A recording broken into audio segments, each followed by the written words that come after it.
between. Because I come to know that there are many from Karnataka only. Excuse me, sir. There are also many who are from outside Karnataka. Okay. I think. Anyway. Okay. Anyway, my talk will be largely in English. They can interact me with Kannada once the talk is over. I believe most of the participants must have visited the Hoysala monuments in Karnataka. Those who are, especially I can see some of the names like KSTDC, one Mr. R. Venkatesh, his name is there. Definitely people who are associated with tourism, heritage management, and also in teaching, as well as those who are philanthropists, and also those who have interest in the art, knowing about our ancient tradition and culture, definitely might have visited at least once in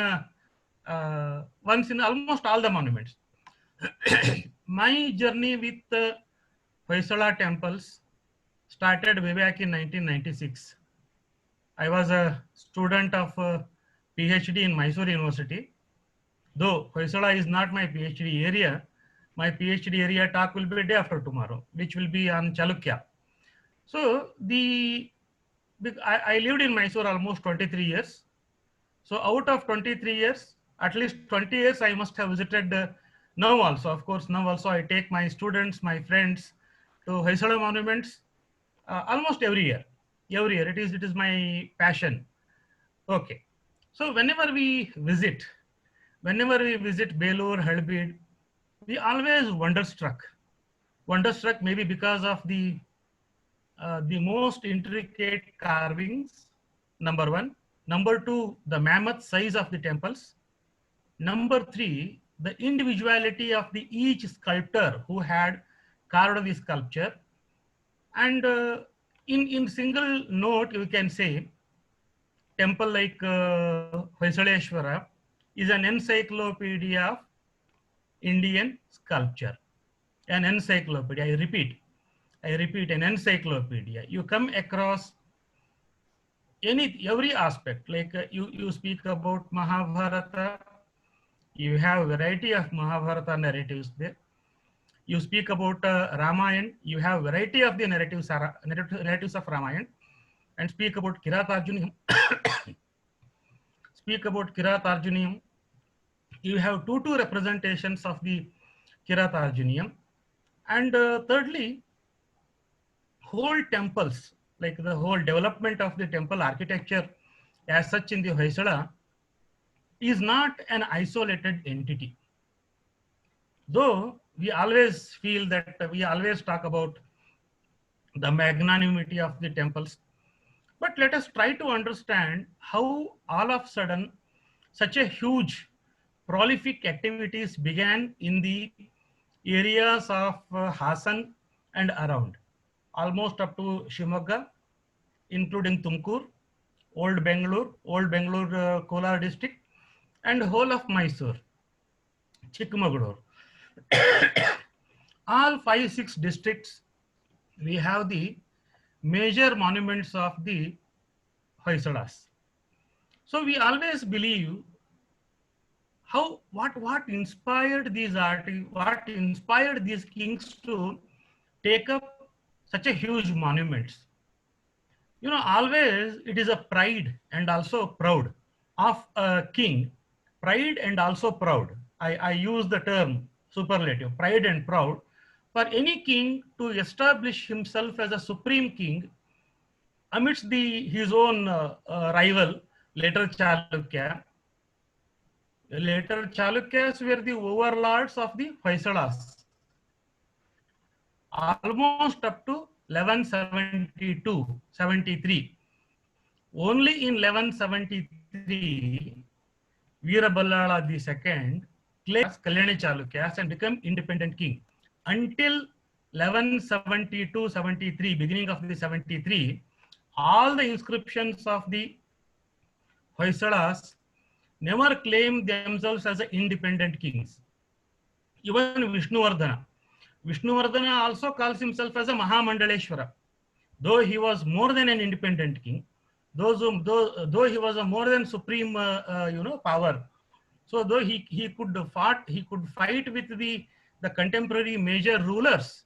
Even he fought the Cholas, he fought with the Yadavas, and in spite of all such, the prompt and thing, he was unable to claim the supremacy of himself, because he lived in the era of Vikramaditya the sixth. Vikramaditya sixth was Vikramaditya sixth, the Chalukya king, later Chalukya king, was literally a monarch at that time. But anyway, keeping aside all these things, see, the Hoysalas began to construct temples as a independent rulers, we can date at least by about 1100 onwards. Though we don't have concrete evidences of which is the earliest temple, the only example today we can trace is at Dodda Gaddavalli Mahalakshmi Devi temple. Dodda Gaddavalli Mahalakshmi Devi temple dated to 1113. And that too, it was not directly built by the king.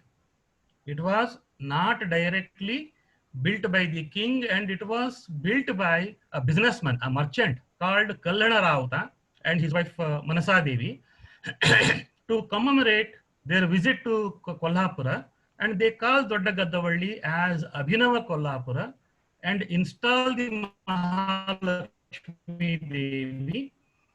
And we come across two important architects who are instrumental in later developments. The architects' names are Malloja and Manioja. This Malloja has already one more reference in the Hiriyangadi inscription, where he refers to as expert in Dravida Dramila Nagarika. Dravida Dramila Nagarika. It means these are the temple styles. I'm not getting into the difficult issues at this juncture. I gradually make you aware, and then I will speak about the temple styles. So the Dodda Gaddavalli Mahalakshmi Devi temple, which is a Chatushkuta temple. See, usually the more number of garbhagrahas connected with one sabha mantapa. Sometimes there will be mukha mantapa or may not be mukha mantapa. They all come under one ambit. And the Hoysalas probably experimented all possible temple styles available during their regime. Which are the temple styles that were available at that time? Already majority of the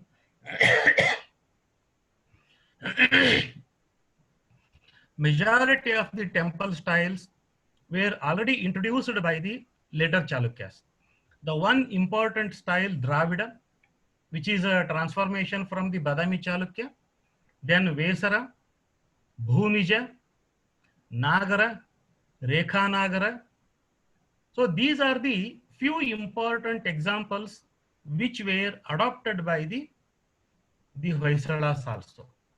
See, now, for example, let me just give you a quick example. Majority of the temples of the Hoysalas, they follow the traditional Shikhara typologies. Shikhara typologies, you may ask me. Sorry.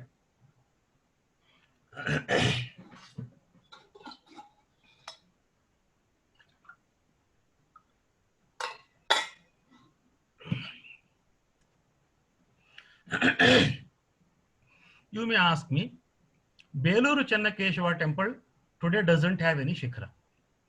Hoysaleshwara temple today doesn't have any Shikhara. And what kind of Shikhara they might have had? These are the questions.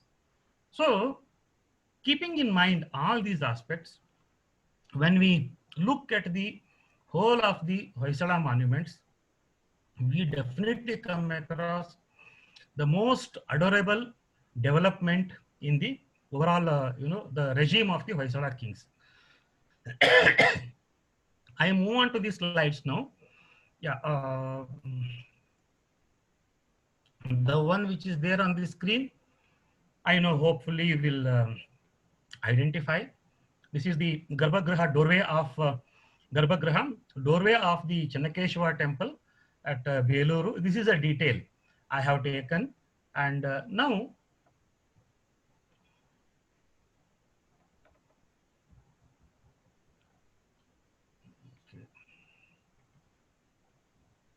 yeah, here is the chronology of the kings. Chronology starts from 1026 onwards up to 1355, up to 1343, up to 1343. The list of kings I have given, and most of the kings from Veeraballala onwards, they were able to donate money for the construction of the temples, and they patronized the art. Yeah, as a token of respect to the Vishnuvardhana, because he is the one who was a visionary king. He is not just ordinary king. He was a great visionary king, and who propagated not only the art, and he invited artists, best of the artists of his period, to work in the monuments. Yeah. Now you can see on the screen the Chatushkuta temple of Mahalakshmi Devi at Doddagaddavalli. There are 4 shikharas. Of the 4 shikharas, the one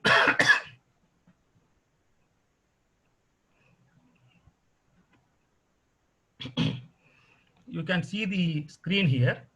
You can see this cursor here. The cursor one, which has a Dravida Shikhara, and this temple is dedicated to Mahalakshmi. Otherwise, local people doesn't call it as a Mahalakshmi. Only the scholars who go there, they go in search of Mahalakshmi temple. But local people identify the I have a bad throat today. You have to excuse me, and you have to withstand throughout the class. Local people identify it as a Mahakali temple. Mahakali is even today it is a worshipping deity.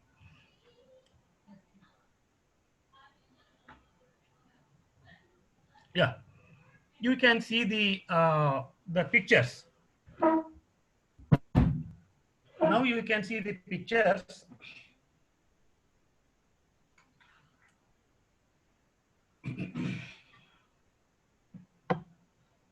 There are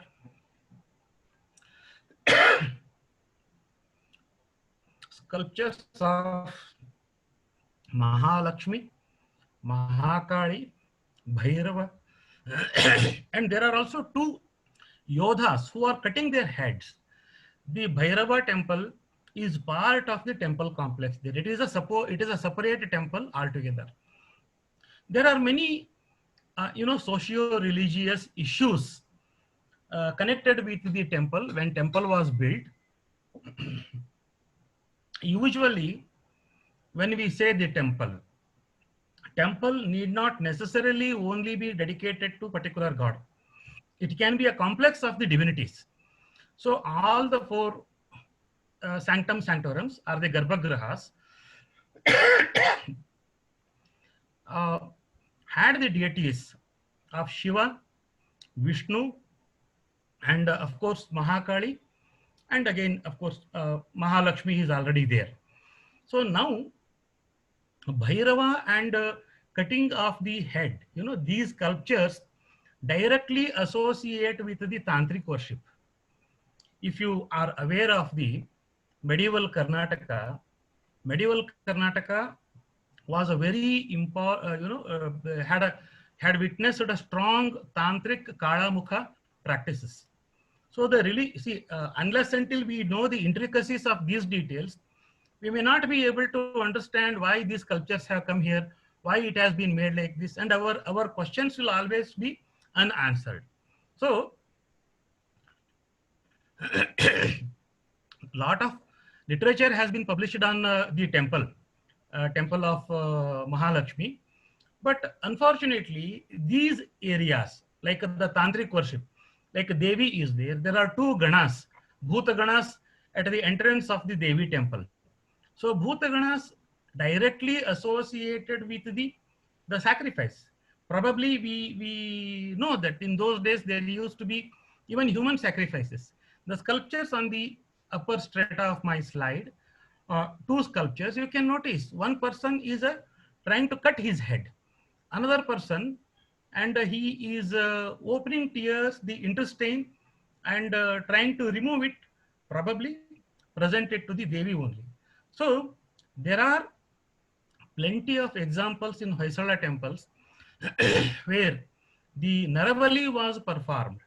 Naravali was performed, and when I discovered one of such sculpture in Halebeedu, I was wonderstruck. Until then, I had in my in my belief that the Hoysala artists or Hoysala sculptures have a very pleasant way of representation of the thing, but the intricate details of the contemporary society have been represented by the artists.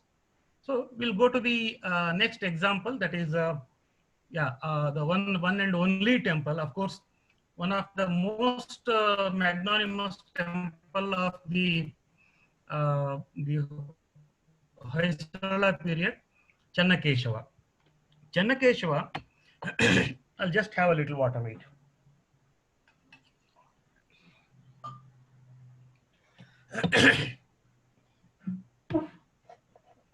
Okay.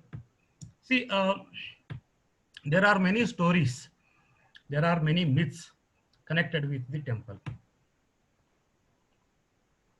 Right from Kalyan Kumar's Jakanachari film to present day, everyone think about, everyone creates their own myth. If a tourist guide speaks about the temple, he will give his version. If I go there, I give my version. So it means it is a completely a tangible monument where we respond from our personal views. So the temple is you can say a tribute of a victory completed in 1117. There are about 200 artists' names available in the temple. The entire Balligave Gana, Balligave Dasoja and his entire team was there, and Malloja, Manioja of Doddagaddavalli were also there in the team. The temple was designed on the stellate plan. Stellate plan or the Nakshatrakara plan is always advised to the Bhumija Shikhara or Vesara Shikhara. Bhumija and Vesara. Nakshatrakara plan is not advised for the Dravida structure. Please keep in the mind, Dravida is always a squarish in its plan. Chaturasra. See, we can authentically speak on all these aspects based on the studies that have been taken place so far. Like there's a very important architectural work called Samarangana Sutradhara. Though it is a Western Indian work, Samarangana Sutradhara, it speaks about the variety of the temple styles that have been adopted by the local Kannadiga architects. Similarly, even in later Chalukya period also. So the Shikhara on this temple was a Bhumija Shikhara.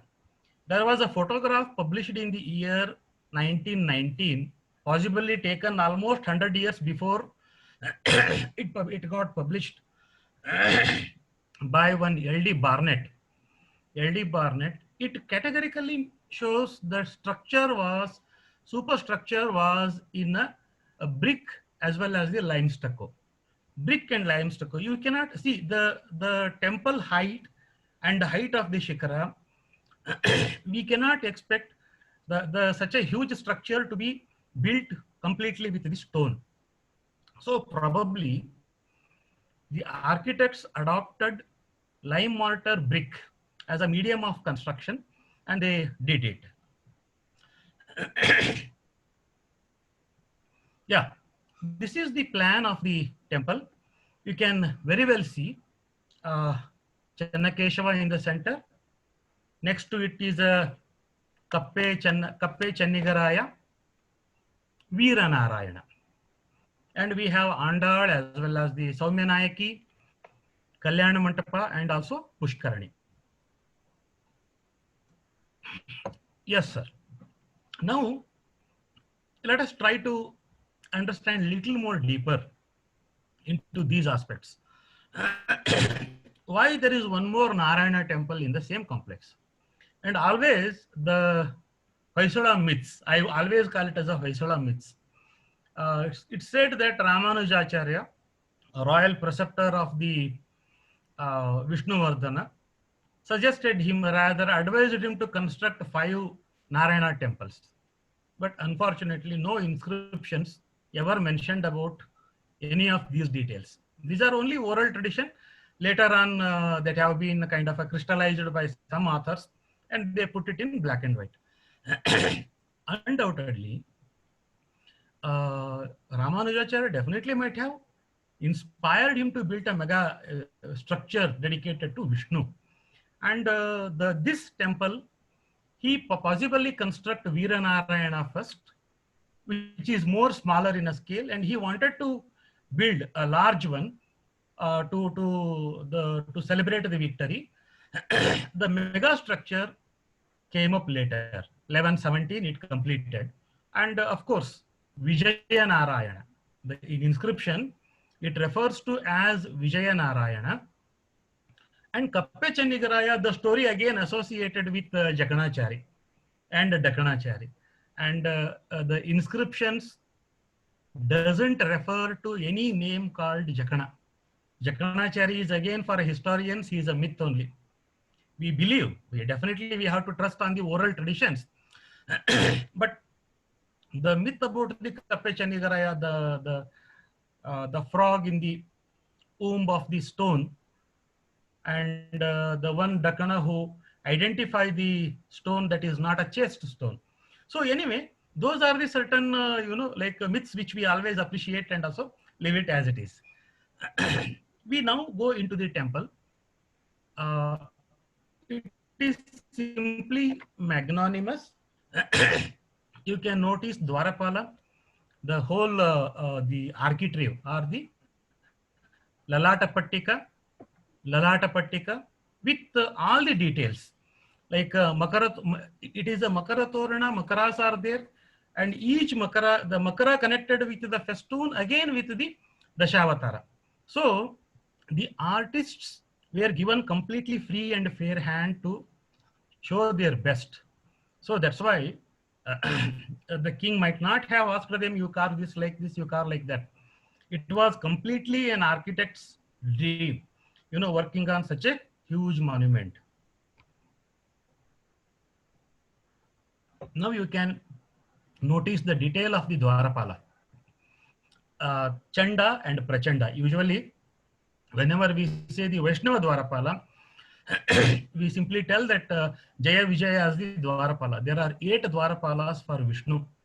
So for Vishnu, in the form of Keshava, Chanda and Prachanda will be the Dwarapalas. So here we have to identify them as the Chanda and Prachanda. The iconography texts, ancient iconography texts, do speak about all the details. Okay. Yeah, the interior where the female sculpture identified as the Mohini, and you can also see the huge corridor inside. with the pillars. And also, I have introduced the Kama and Rati sculpture in this group. Kama and Rati, it is a coincidence that in Indian art, they are the most auspicious figures. Whenever a temple is built, there has to be Kama and Rati. It started way back in the Gupta period and continued through the Badami Chalukyas, later Chalukyas, Hoysalas. Hoysalas, probably they adored Kama and Rati in a more grand manner than anybody else. So the wall decorating Kama and Rati has the narration here. So the different details of the structure, the popular myth connected with the Sada slaying the tiger, and I'm not sure about that. Please don't ask me. Any question connected with the Lanchana and also the story myth. Let us try to be myth only for that. Okay, and yeah, the details of the wall veneerings, details of the pillars definitely pose a challenge for any architectural historian. The question about lathe turned pillars, like the Hoysala monument, whether it's a small monument, whether it's a large monument, every monument has a lathe turned pillar. Just imagine the size of the pillars. What type of manufacturing technology they had evolved with. Whether was there any factory where the different sizes of the pillars were produced. These are the questions which come in front of many of us when we look at the monuments. Yeah. You can now have a look at the way the temple is constructed step by step. The side one is Navaranga. The 4 pillars having the Madanika images, Apsara images. To be precise, I'm more keen to use the word Apsara than Madanika. Apsara is an appropriate usage for the temple architecture, or Devangana. Devangana, we are always, tempt to use the term Madanika. Fine, Madanika is the one, Madana's feminine version. But here Apsara is the one who serve the divinity. So they are the demigods, Upadevatas. Okay. And then the Adhisthana. When we come to temple, Adhisthana is an important portion. All Hoysala temples, there are, with the exception of few, majority of the temples have Jagati. Jagati is a platform. Right above the platform, there is the structure rises. The first platform also provide circumambulation, Pradakshina Patha. Hoysala temples does not have Pradakshina Patha inside the temple. Please note it once again. Hoysala temple does not have Pradakshina Patha inside the temple. All the Hoysala temples have Pradakshina Patha only from the outside. Whether it is a small temple or large temple. So you can call them as a Nirandhara temple. Nirandhara is the temple without ambulatory or circumambulation. Yeah, the ceiling of the temple, the Navaranga. See, it's so meticulously carved. Maybe 1 hour is not enough for anybody to speak on Hoysala monuments. It's only a kind of a marathoning thing I would be doing today. Now, we can just focus upon some of these sculptures, like Gajasamhara Shiva. Gajasamhara Shiva. Shiva as a slayer of the Gajasura. If you carefully look at the image of Shiva, who is in a dancing posture, Shiva Purana speaks in length about how Gajasamhara Murti, evolved. And Natya Shastra, in Natya Shastra, when it comes to the Shiva's dancing postures, like Sapta Tandava, one of the Tandava is again connected with the Gajasamhara. So he killed the Gajasura and rejoiced the victory over the Gajasura and danced. And each examples of the Hoysala of the Gajasamhara Murti have, you can say, the stylistic and conceptual differences. Every sculptor has added his own creativity, imagination for the carving of the images. And similarly, Ugra Narasimha. Ugra Narasimha, of course, one of the most favorite subjects of the Hoysala sculptors, and you can see the details. You know, I always wonder how the stone was handled. It's almost like an ivory carving for them. You know, like ivory, any details can be achieved. In ivory, any details can be achieved. And like that, the entrails, the details, and also the body movement, the pose, the aesthetic values, everything so perfectly suited. And the next one is the Kasura Vada Shiva. Yeah, there are variety of sculptures. I'll quickly pass on so that we can also see in the Hoysaleshwara also. Yeah, the Arjuna, I'm just focusing on important sculptures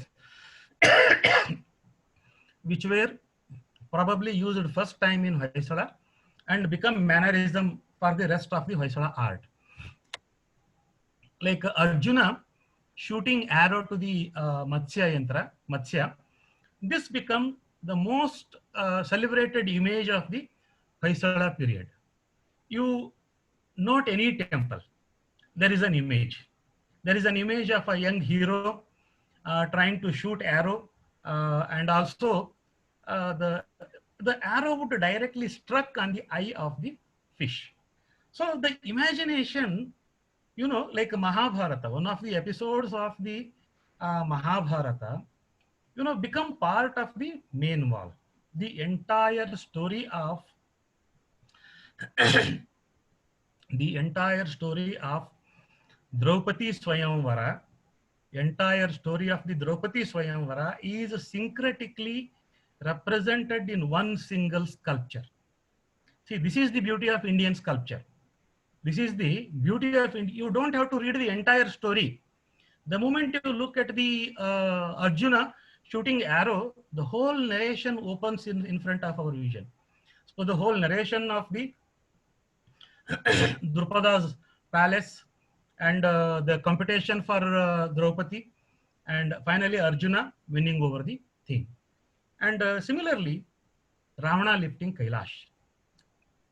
It is another very important subject adored by the Indian artists, especially in Karnataka. The best of the best Ravana lifting Kailash images are there. When we meet day after, I shall show you the earliest examples of the Ravana lifting Kailash. Here, you can notice the entire Kailasha Parvata, Shiva Parvati at the top. Those who have seen the sculpture directly, you might have realized it. The force of the lift has created jerk in the seat of the Shiva and Parvati. Parvati, you know, she literally feared off, and she holds the hand of Shiva as if she may slip down from the seat.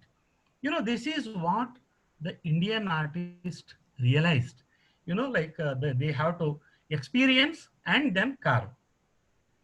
Yeah, the narrative in the window, Prahlada Charita. Yeah, Madanikas. As you are aware, all Madanika sculptures have an inscription left with the artist's signature. I'm not getting into too details of these things. There are many studies on the Madanikas only. Yeah, quickly we'll rush through. I have almost all the Madanika, so explaining everyone would be taking a lot of time. Yeah, quickly I will move on. You can see their pose, their stance, their gesture, their detailed carving, their bodily movement.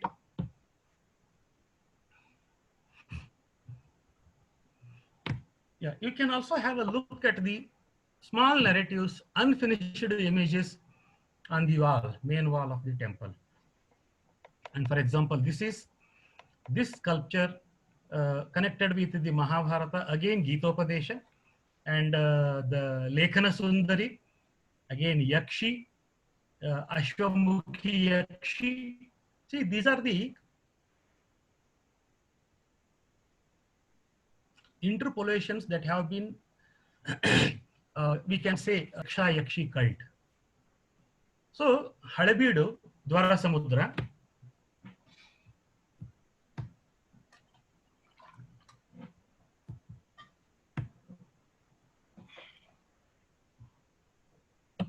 the Sthala Itihasa of Dwarasamudra takes us back to the Rashtrakuta period. It is believed that the Rashtrakuta King Krishna,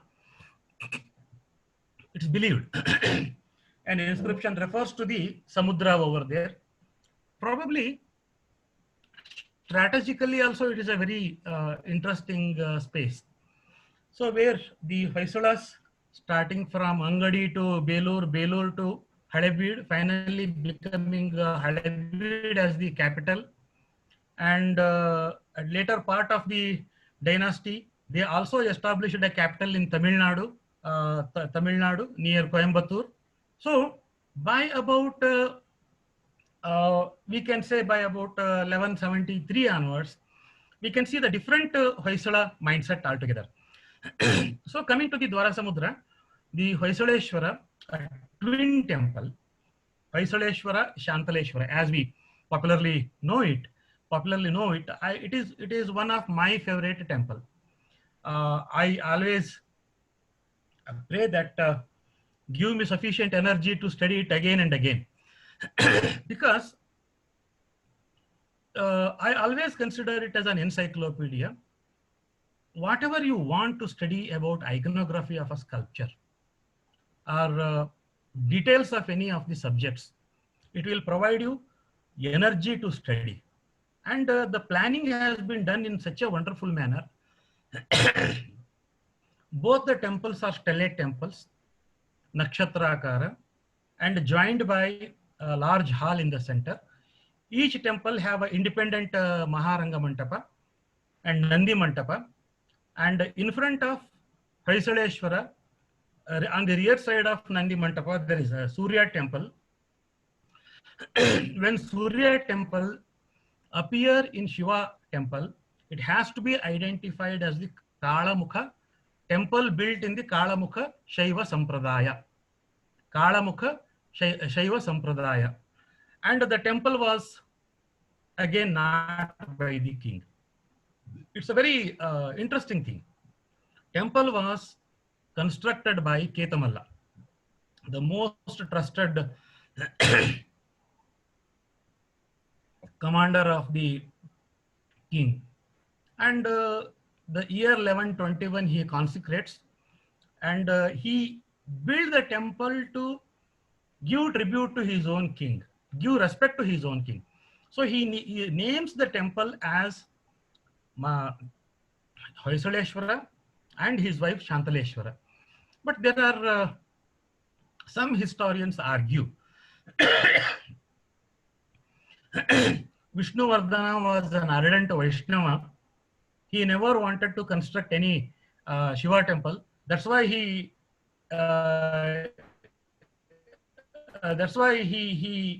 probably inspired his own commander-in-chief to construct a temple. But if we read the inscriptions of Vishnuvardhana, we never ever come across such a feeling. He lavishly donated money for many Shiva temples. If that was the case, why would he allow Shiva sculpture to be carved on Belur Keshava temple? So these are the imagination by some of the historians, which really create a kind of a bias in understanding the authentic art historical consequences. So let us see the details. Nandi Mantapa, the different view of Nandi Mantapa. You can see the doorway. Usually we start with we enter in the northern doorway and go get down from the southern doorway.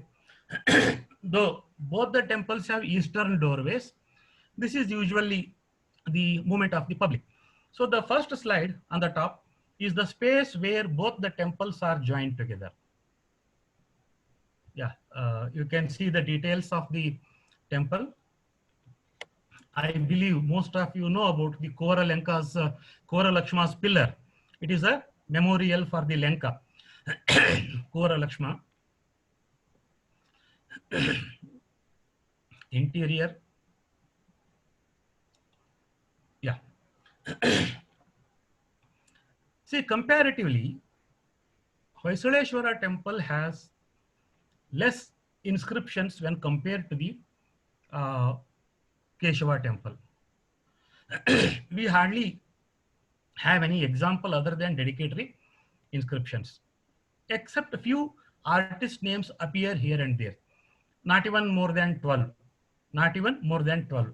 But these are the issues which always surprises us. Why it was like that? I mean, was there any difficulty in mentioning the names?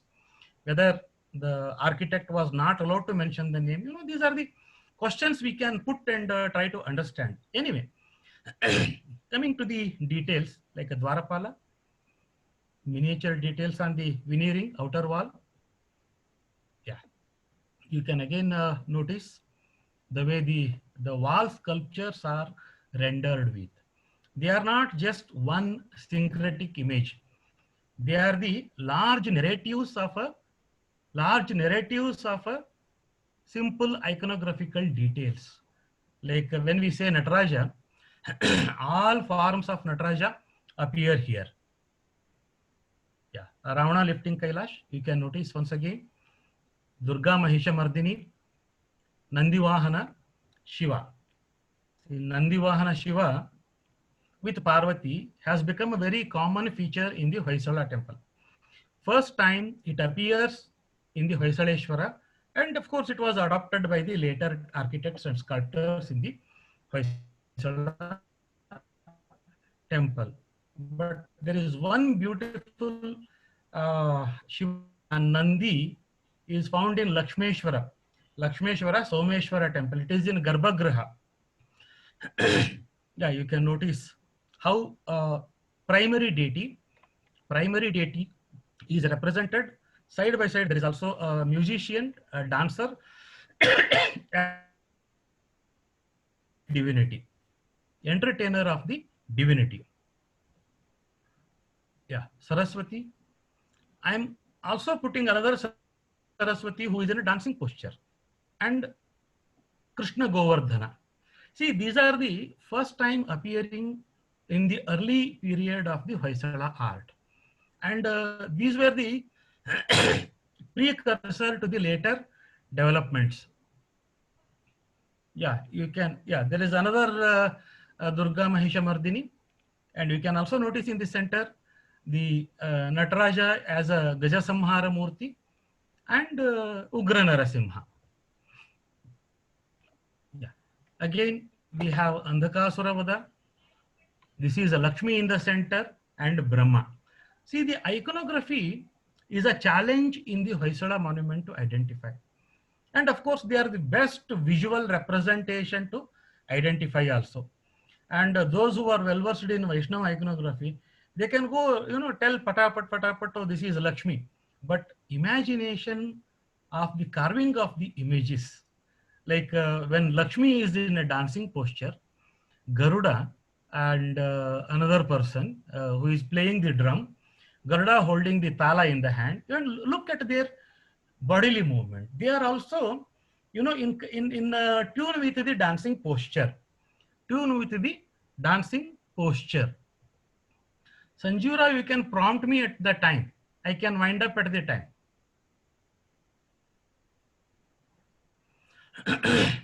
Sure, sir. Okay. Vamana Trivikrama. Vamana Trivikrama, Gajendra Moksha. These are the very popular Hoysala sculptures.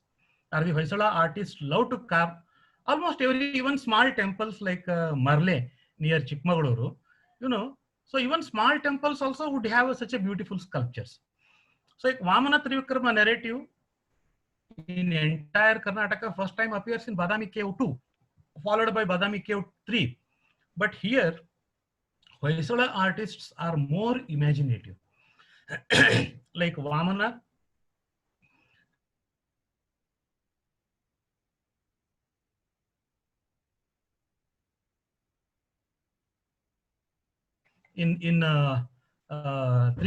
waiting for the third step. In fact, here he has already encompassed the two steps, and interestingly, the moment he lifts the right leg, beyond the Brahmaloka. That's what artist is meant to show. And also the river Ganga bog. So those who are aware of the Gangavatarana of Dara Bendre, you may know it very well. Like Rushiya Kivi in the Harana Jade in the way the imagination the artist had. He is trying to bring in all details, minute details in the representation. When it comes to water, he brings in all aquatic figures in the water. So the wavy pattern of the river, along with the aquatic figures, makes it more impactable. Yeah. Parijata Parinaya, like Indra and Garuda fighting, like you can see how beautifully, harmoniously they are, carved together, are combined together. So the Parijata tree is there in the hand of Garuda. A whole story, like Parijata tree is the only flower which can be used even if it is fall on the earth ground. You can take it and use it for the god, but rest of the tree, flowers are not used like that. So the narration of uprooting the Parijata tree and defeating Indra is again another popular subject adopted by the Hoysala artists. Yeah, coming to the narratives, I always wonder how the artists visualized the subjects in such a beautiful manner. See, I have selected only very few examples here, like Gitopadesha. Gitopadesha is one of the very popular subject. Probably no other Indian sculptures, I repeat, no other Indian sculptures have ever represented in such a beautiful manner. I have traveled extensively entire country, visited almost every monument wherever I could, Karnataka too. See, the beauty of representation, like Arjuna quitting the war, and in the next episode, Krishna taking him left and right, probably, telling him the fact of the war. And then the imagination of the Chakravyuha. Fall, Bhima fighting the Kauravas.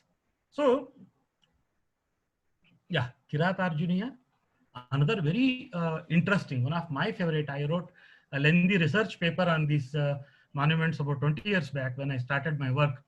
So, Kiratarjuniya, the story itself is connected with Parvati's wish to see the eye on the back of Shiva. Arjuna. Arjuna had an eye on the back. That's why he is called Kakshakshi. Kaksha is a back. Akshi is an eye.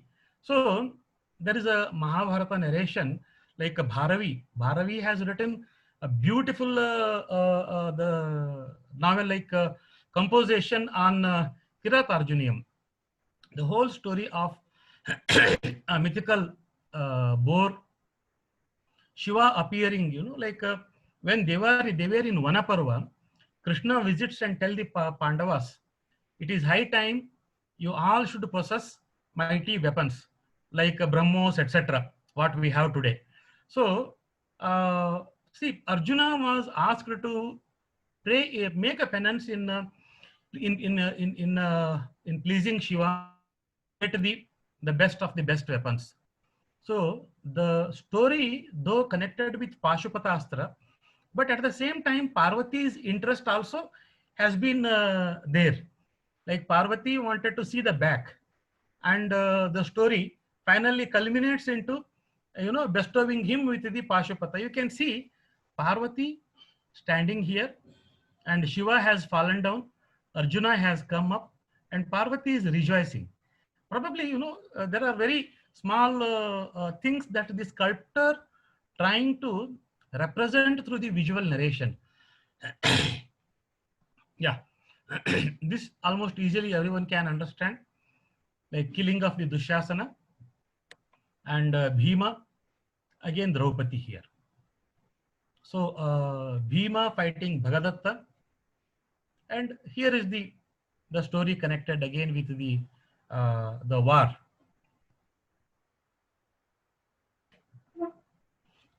It is just one example I have kept of the Ramayana.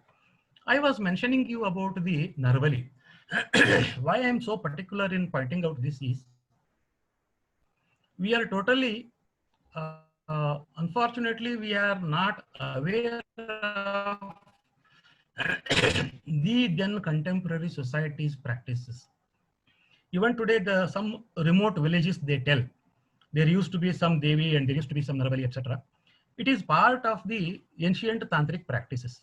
Orissa even today has that practice, but at least from last 50, 60 years, they have stopped all such activities. There is a place called Hirapur near Bhubaneswar, and it is known as a Chaushashta Yogini temple.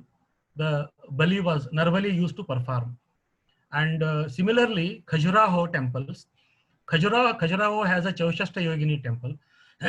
64 Yogini, I repeat. They also, the inscriptional evidences are there. Hoysaleshwara temple has a visual narration where Devi is seated, and young child is being offered by a mantrika.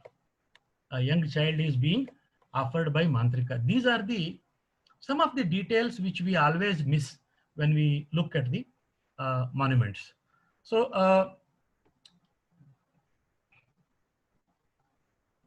can I stop, or can I go ahead with the one more presentation?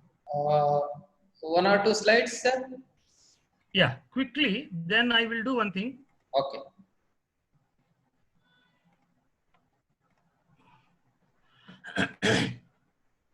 Yeah.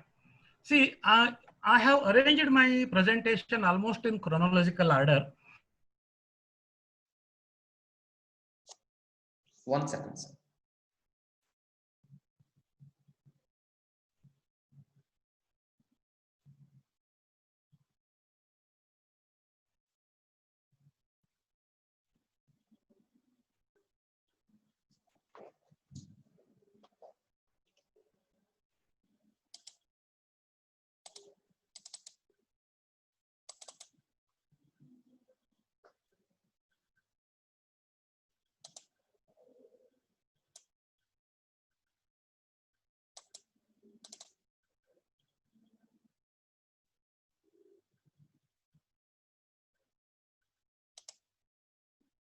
Simple Pashupata temple, very simple Pashupata temple with the Dravida Vimana and beautiful sculptures on the walls.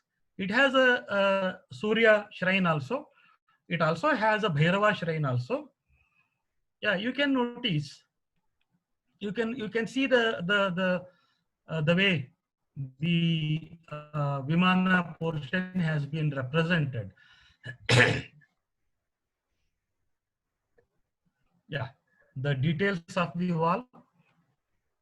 And when Ugra Narasimha is represented, whole Prahlada Charita is represented here, interestingly.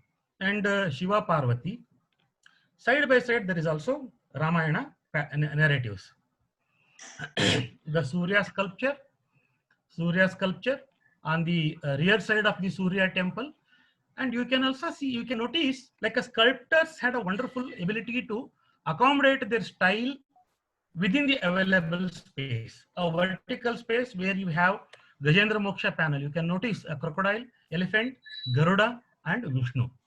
And similarly, Gandabhyarunda, and they can like the life cycle, what usually identify the life cycle. Yeah, the details of the wall, like a Ganesha in a dancing posture. We also have the stories connected with the life of Krishna, like a young Krishna stealing the curd, and also like a Venugopala, and etc. Yeah, Amruteshwara temple, probably with this slide I will stop. Yeah. Completed in the 1196 CE, built by Amruta Dandanayaka, patronized by Veer Ballala too only. This is the temple where we come across the sculptor name called Mallithamma. First time his name appears here. And the same Mallithamma continues to work for the rest of the Hoysala kings. The last signature was 1268, Somanathpura. 1268, it means almost 70 plus years he was carving the sculptures. He was a master artist.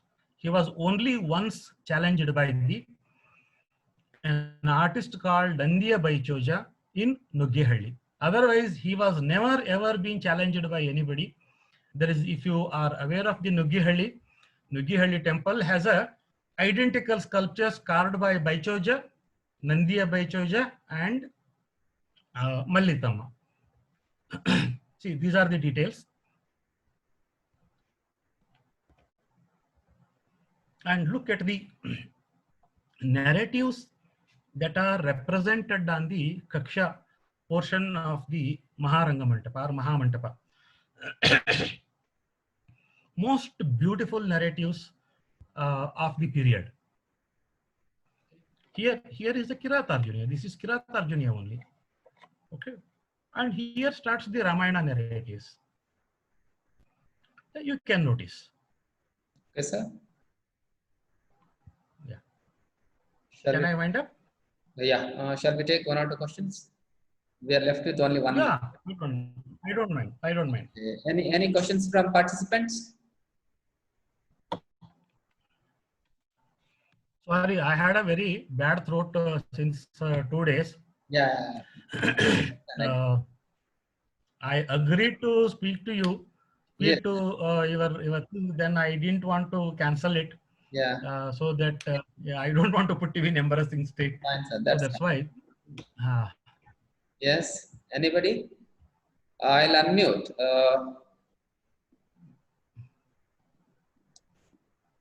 Yes. Shantakumar avare. Keli unmute ಮಾಡಿ ಕೇಳಿ question ಕೇಳಿ. Sir ನಮಸ್ಕಾರ Kulkarni sir. ನಮಸ್ಕಾರ. ನಮಸ್ಕಾರ, ಹೇಳಿ Shanthakumar. Sir, ಎಲ್ಲಿಂದ ಮಾತಾಡ್ತೀರಿ? ಹೊಯ್ಸಳ ನಾನು ಬೇಸಿಕಲಿ ಮಂಡ್ಯದವನು. ನನಗೆ ಈ ಬಸರಾಳು ತುಂಬಾ ಹತ್ರ. ಈ ಮಲ್ಲಿಕಾರ್ಜುನ ಸ್ವಾಮಿ ದೇವಾಲಯನ ನಾನು ಬಹಳ ವಿಸಿಟ್ ಮಾಡಿದೀನಿ.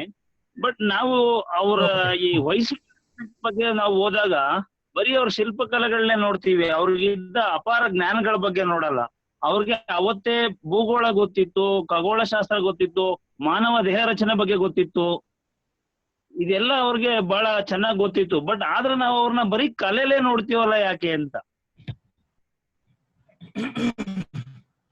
ಅಲ್ಲ, ಉತ್ತರ ನಿಮ್ಮ ಪ್ರಶ್ನೆನಲ್ಲೇ ಇದೆ ಶಾಂತಕುಮಾರ್ ಅವರೇ. ಈಗ ಸಾಮಾನ್ಯವಾಗಿ ಯಾವ ಮಟ್ಟಕ್ಕೆ ಬಂದ್ಬಿಟ್ಟಿದೀವಿ ನಾವು ಅಂತಂದ್ರೆ, ಹೊಯ್ಸಳರನ್ನ ಬರೀ ನಾವು ಏನ್ ಹೇಳ್ತೇವೆ, ಸುಂದರವಾಗಿದೆ ಅನ್ನೋ ಪದ ಬಳಸಿ ಆ ಸೌಂದರ್ಯದ ಪರಿಧಿಯನ್ನ ಮೀರಿಬಿಟ್ಟಿದ್ದೇವೆ ನಾವು. ಆದ್ರೆ ವಾಸ್ತವಿಕವಾಗಿ ಹೊಯ್ಸಳರ ಕಾಲದಲ್ಲಿ ಪ್ರಚಲಿತದಲ್ಲಿದ್ದಂತಹ ಕೃತಿಗಳು ಏನು, ವಾಸ್ತುಕೃತಿಗಳೇನು, ಅವುಗಳಿಂದ ಕಲಾವಿದರು ಪಡ್ಕೊಂಡಂತಹ ಪ್ರೇರಣೆ ಏನು, ಆಮೇಲೆ ಆ ಕಾಲದ ಒಂದು ದೇವಸ್ಥಾನ ನಿರ್ಮಾಣ ಮಾಡಬೇಕಾದ್ರೆ ಆ ದೇವಸ್ಥಾನದ ಸ್ಥಪತಿಗೆ ಸಂಪೂರ್ಣವಾದಂಥ ಜ್ಞಾನ ಇರ್ತಿತ್ತು. ಪ್ರಾಯಶಃ ನಾವು ಅದನ್ನ ನೋಡೋ ಪ್ರಯತ್ನ ಮಾಡಿಲ್ಲ, ನಾವು ಮಾಡ್ತಾನೂ ಇಲ್ಲ. ಮಾಡಿಲ್ಲ ಅಂತ ಅನ್ನೋದಕ್ಕಿಂತ ಮಾಡ್ತಾ ಇಲ್ಲ. ನಾನು ಅದಕ್ಕೇನೆ ನನ್ನ ಮಾತಿನ ಉದ್ದಕ್ಕೂ ನಾನು ಕಲಾವಿದನ ಮುಖ್ಯವಾಗಿ ಇಟ್ಕೊಂಡೇ ನಾನು ಮಾತಾಡ್ತೇನೆ. ಯಾಕಂದ್ರೆ ಕಲಾವಿದನ ಮನಸ್ಥಿತಿಗಳು ಹೇಗಿರ್ತದೆ, ಅವನಿಗೆ ಸಂಪೂರ್ಣ ಜ್ಞಾನ ಇದ್ದಾಗ ಮಾತ್ರ ಆ ಥರದೆಲ್ಲ ಕಲಾಕೃತಿಗಳನ್ನ ರಚನೆ ಮಾಡ್ಲಿಕ್ಕೆ ಸಾಧ್ಯ.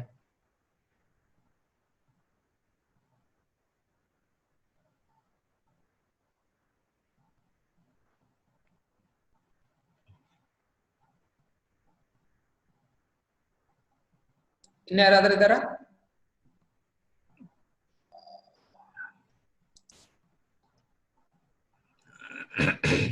ಬಸರಾಳು ದೇವಾಲಯದಲ್ಲಿ ಪ್ರತಿ ಸಂಕ್ರಾಂತಿ ಟೈಮ್ ನಲ್ಲಿ ಆ ಸೂರ್ಯನ ಕಿರಣಗಳು ನೇರವಾಗಿ ಆ ಮಲ್ಲಿಕಾರ್ಜುನ ಸ್ವಾಮಿ ಮೇಲೆ ಬೀಳ್ತವೆ. ಹಾಗಾದ್ರೆ ಅವ್ರಿಗೆ ಖಗೋಳಶಾಸ್ತ್ರದ ಬಗ್ಗೆನೂ ಗೊತ್ತಿತ್ತು. ನೋಡಿ, ಖಗೋಳಶಾಸ್ತ್ರದ ಬಗ್ಗೆ ಹೊಯ್ಸಳರ್ಕಿಂತ 1,500 ಮೊದಲು ವರ್ಷನೇ ಗೊತ್ತಿತ್ತು. ಹೌದು sir.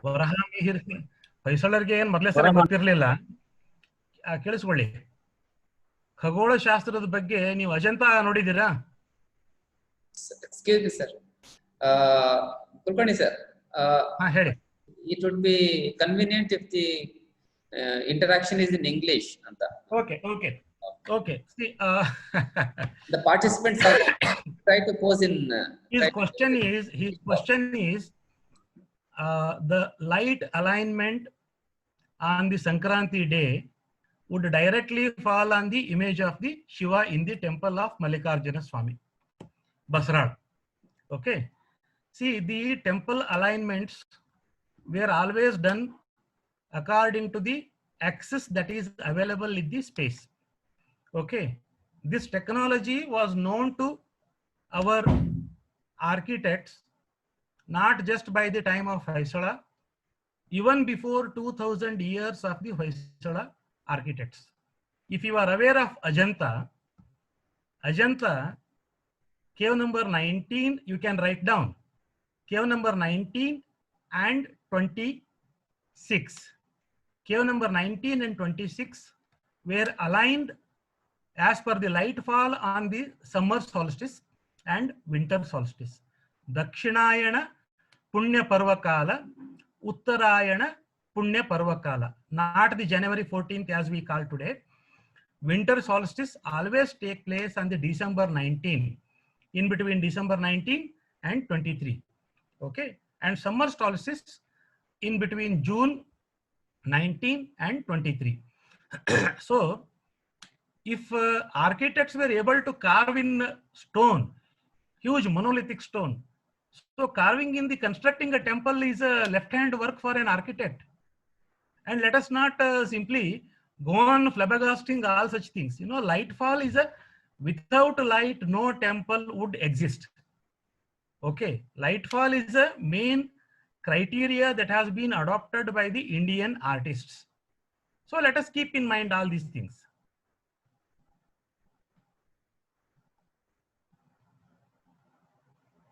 Anything else? Anybody else? Sanjeev Reddy ji? Hello, sir. Can you hear me? Yeah, I can hear you. Yeah. Good evening, sir. This is regarding the Lakshmi temple in Dodda Guddavalli, sir. Just wanted to ask. And as it's a Lakshmi temple, in the entrance we can find 2 betalas hanging. Yes. Yeah. Out of curiosity, I just wanted to know why betalas are located in the Lakshmi temple. See, they are not in front of Lakshmi temple, my dear friend. They are in front of Devi temple. They are part of the Mahankali temple. I made it very clear in the beginning. It is a tantric temple. Okay. When tantric practices are there, automatically Bhutagana should be appearing. Bhutas are supposed to be the vehicles. Bhutas are always there when Devi kills the Rakta Bijasura, and her Bhutas would always there to suck the blood. So they are transformed into Ganas as a door guardians. They are represented right in front of, right on the either side of the Mahankali temple. That's it. Okay. Sir, we'll take 2 more questions and then close. Yeah, no problem. Mr. Balaji, please go ahead with your question.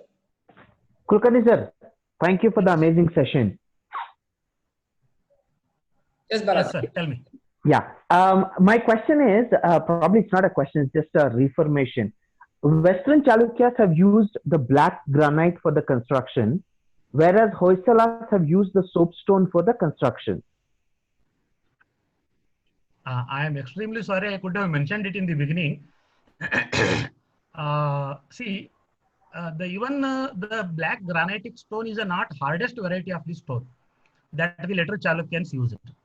Okay, and the Hoysalas used at least 4 variety of the schist, that is a slate stone. So the one is HD Kote schist, that is bluish, okay, and another is greenish, grayish, and creamish.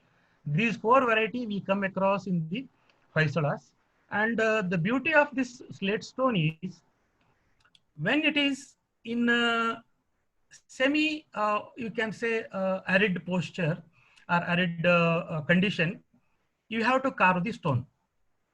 Once it began to expose to the sun, it become hardened. You cannot carve. So it will start chipping out unsuitably. Probably you always, I feel, even when carving of the image of Keshava, when the stomach was broken, probably same thing might have happened in those days. But of course, we have our own story to tell. Have you visited any later Chalukya temples, Mr. Balaji? Mr. Balaji. Hello. Yes. Yeah, can you hear me, sir? Hear me, Mr. Balaji? Can you hear me? Yes, yes. Yeah. Yeah. Have you visited any later Chalukya temples? Yes, I have. I have visited few. One is Ikkeri, and I've actually traveled through Hanagallu and that belt.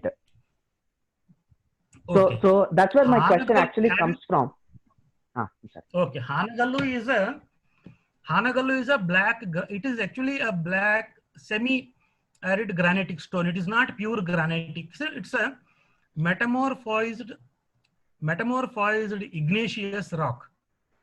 Generally, in technical term, what the geologists tell about the Tarakeshwara temple at Hanagal is again a magnum opus of the Vesara structure. So nice that you have visited it. Ikkeri doesn't have a later Chalukya temple. Ikkeri has totally a Nayaka period temple. Okay. Mr. Papanna. Mr. Papanna? Hello? Hello? It's okay. I think good questions were asked and... Namaste, sir. Yes, please go ahead with your question. I am Papanna ಅಂತ ಬೇಲೂರಿಂದ ಮಾತಾಡೋದು. Please. Kulkarni ಅವರು ತುಂಬಾ ಚೆನ್ನಾಗಿ ಮಾತಾಡಿದ್ರು. ಬೇಲೂರು ಹಳೇಬೀಡು ಬಗ್ಗೆ ತುಂಬಾ ವಿವರಣೆ ಕೊಟ್ರು. ಆದ್ರೆ ಹಳೇಬೀಡಿಯಿಂದ ಒಂದು ಪಕ್ಕದ 12 ಕಿಲೋಮೀಟರ್ ದೂರದಲ್ಲಿ ಬೆಳವಾಡಿ ಅಂತ ಒಂದು ಊರಿದೆ. ಅಲ್ಲಿ ವೀರನಾರಾಯಣ ಟೆಂಪಲ್ ಅಂತ ತುಂಬಾ ಸುಂದರವಾಗಿದೆ. ಅಲ್ಲಿ ಕೃಷ್ಣ ಸ್ಟ್ಯಾಚ್ಯೂ ಇದೆ, ತುಂಬಾ ಸುಂದರವಾದ ವಿಗ್ರಹಗಳಲ್ಲಿದೆ. ಆದ್ರೆ ಅವರು ಅದ್ರ ಬಗ್ಗೆ ಒಂದ್ ಸ್ವಲ್ಪ ವಿವರಣೆ ಕೊಡ್ಲಿಲ್ಲ. ಅದು ಹೊಯ್ಸಳರ ಕಾಲದ ಟೆಂಪಲ್ ಹೌದಾ ಅಲ್ವಾ ಅನ್ನೋದ್ರ ಬಗ್ಗೆ ಕೇಳೋಣ ಅಂತ ಕೇಳಿದೆ.